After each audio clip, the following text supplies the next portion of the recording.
দেড় মাসের ভোট যুদ্ধের ফল প্রকাশ আজ সকাল 8টা থেকে শুরু হয়েছে ভোট গণনা। হাওড়া শহরে 3টি গণনা কেন্দ্রে এবং উলুবেড়িয়া একটি গণনা কেন্দ্রে চলছে ভোট গণনার কাজ। প্রতিটি গণনা কেন্দ্রে রয়েছে ত্রিস্তরীয় নিরাপত্তা ব্যবস্থা। নিরাপত্তার দায়িত্বে মূলত রয়েছে কেন্দ্রীয় বাহিনীর হাতে। পোস্টাল ব্যালট গণনা দিয়ে শুরু হয়েছে ভোট গণনার কাজ। পোস্টাল ব্যালটের গণনা সম্পূর্ণ হলেই শুরু হবে ইভিএম এর ভোট গণনা। ফলে কতটা চিন্তায় আছে? আমরা 200% আশাবাদী নয়, আমরা জিতে গেছি, আমরাই সরকার করব পশ্চিমবাংলার। এটা লেখন অনেক আগেই শুরু হয়ে গেছে, জনগণ লিখে দিয়েছে পশ্চিমবাংলার জন্য। ভবিষ্যৎ পুরো ভারতীয় জনতা পার্টি।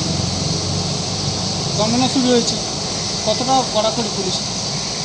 দেখুন, প্রশাসন বা নির্বাচন কমিশন যেভাবে নির্বাচন লড়িয়েছে, যেটা পশ্চিমবাংলার মানুষ কোনোদিন দেখেনি। পশ্চিমবাংলায় এরকমভাবে ভোট হতে পারে, সেটা এত শান্তিপূর্ণ ভোট হয়েছে যে গোটা ভারতবর্ষের মানুষ নির্বাচন কমিশনকে নামে প্রশংসা করেছে, জয়ধ্বনি দিয়েছে। এবং বাংলার মানুষও কোনো রক্তপাত হয়নি, কোনো গুলি চলেনি, বোমা হয়নি।